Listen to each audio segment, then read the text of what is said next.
Hey, how's it going, everyone? Bike Keeper here.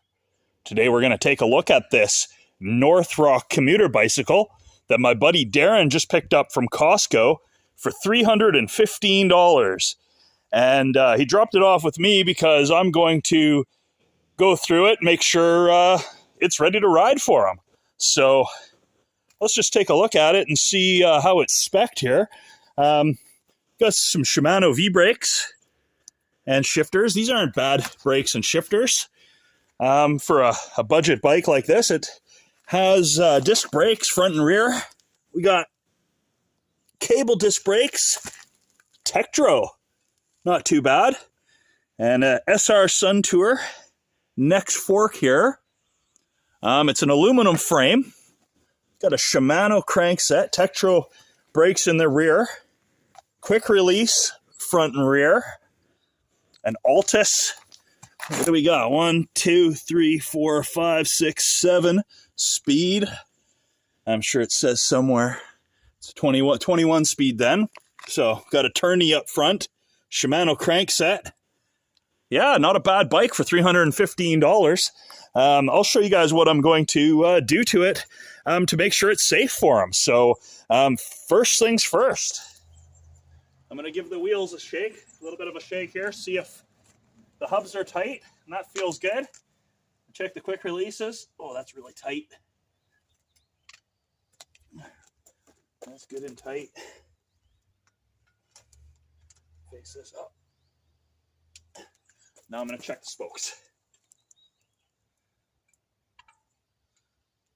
And they feel pretty tight. They feel pretty tight. The wheel spin. It's got a slight wobble to it. Very, very, very slight wobble to it.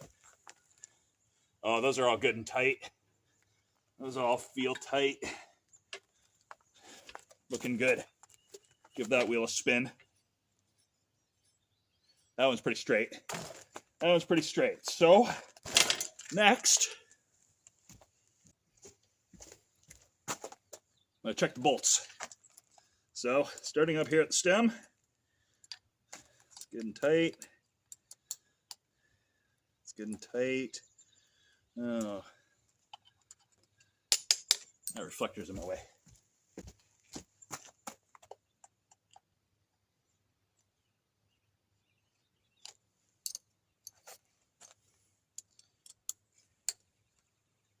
That one's pretty loose. So you want to check your stem bolts in this pattern. Here, I'll post a picture. And so you start up here, go here, go here, and there. That's good. Then you want to check your pinch bolts. A little bit loose.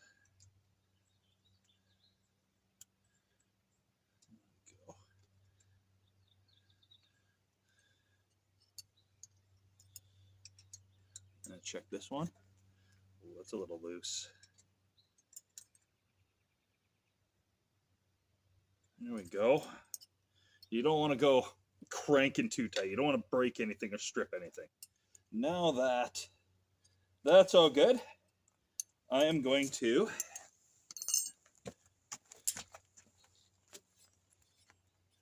the front brake pads are rubbing a little bit. So what you do is you loosen off your brake caliper.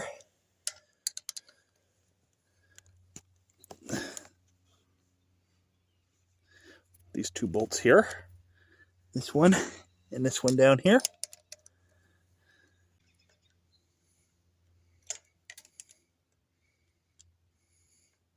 And when those two caliper bolts are loose, you pull your front brake, tighten it back up, while holding the front brake.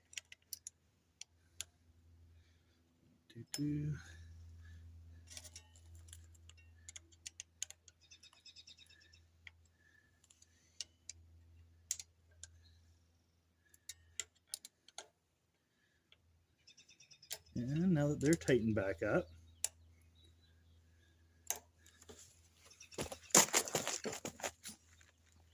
the rubbing in the brake is gone. I don't think the back tire had any rubbing. No, that's good.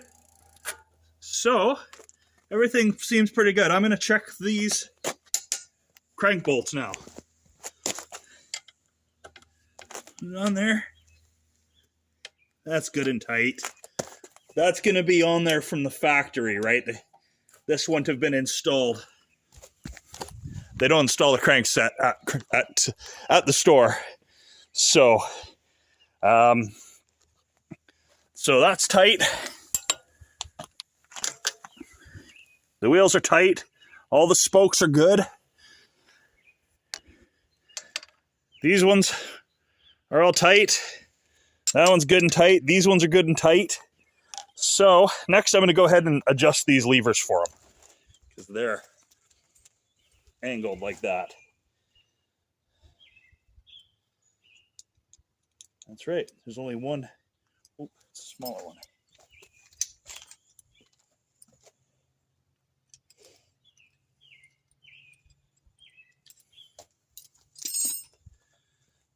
There's only one because it's an integrated.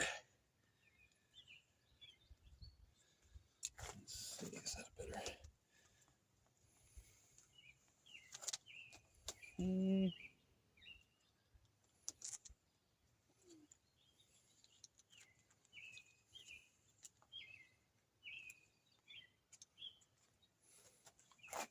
Okay, and of course you don't need to over tighten these ones either. Actually, it's a good thing on a mountain bike to keep them a little loose, so that if you crash, the shifter and brakes will move for you instead of braking.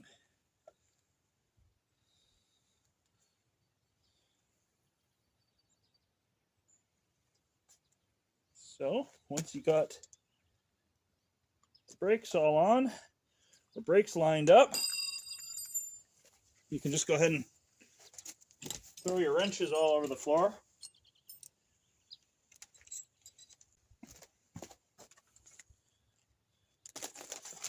Cut off this stuff. Now it's time to air up the tires and take it for a spin.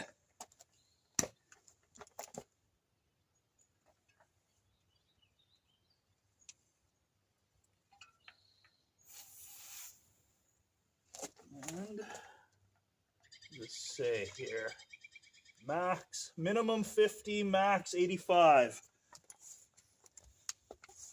Okay, well, let's see what 60 feels like. And we go heavier, we can go bigger than that.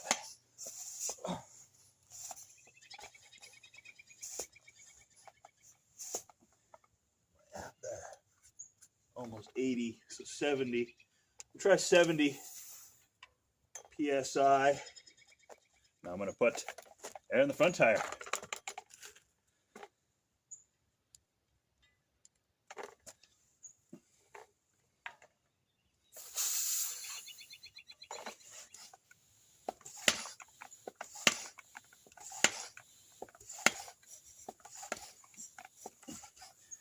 And same thing, 70 PSI here. Go.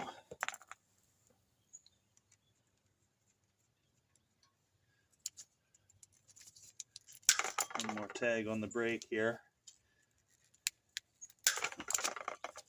What does it say? Warning.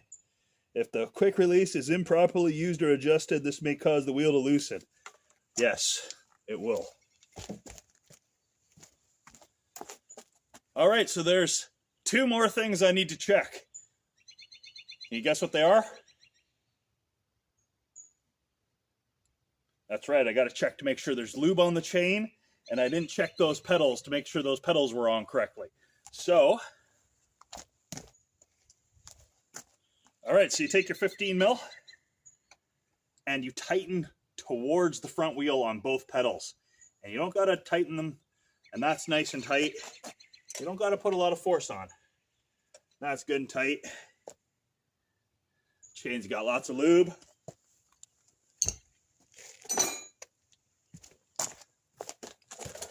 Time to take this baby for a test ride.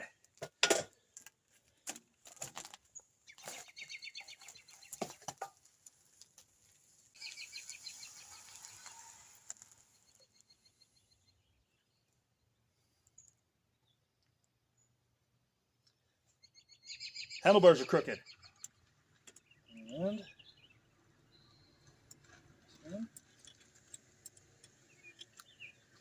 And this one.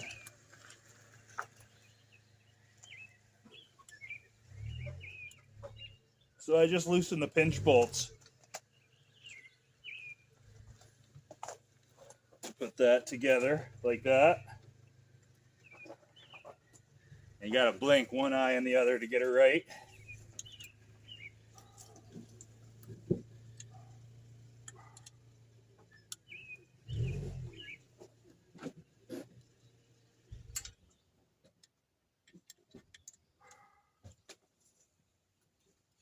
Parking where a tree was.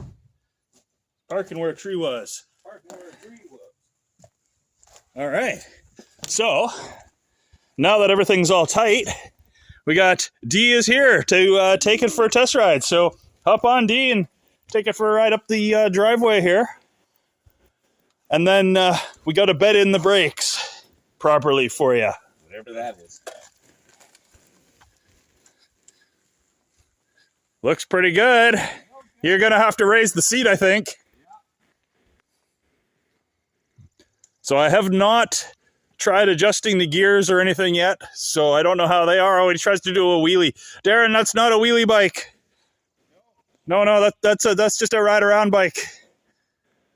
It's a good thing I just tightened that stem and handlebars there, eh, everyone? So yeah, so those wheels and stuff, Darren, aren't going to handle anything like that. You'll bend them. Oh. Everybody. A bike like this is not made for fun riding. This kind of bike is made for getting where you got to go, and that's it. So no jumpy jumps. No jumpy jumps on this bike. Oh no. So anyway, that's the end of this video. Hope you guys found it useful, and thanks for watching, and have a nice day. Keep the wheels on this bike on the ground. No stairs, no curbs, on the ground. See how it fares, because I'm going to be jumping it, and I'm going to be going downstairs, and I'm going to be driving it like I stole it. So we'll see how she fares in the end of the weekend. All right. There you go. So there we go. So told them not to. So hit that subscribe button. See what's going to happen to this bike. Anyway, thanks for watching.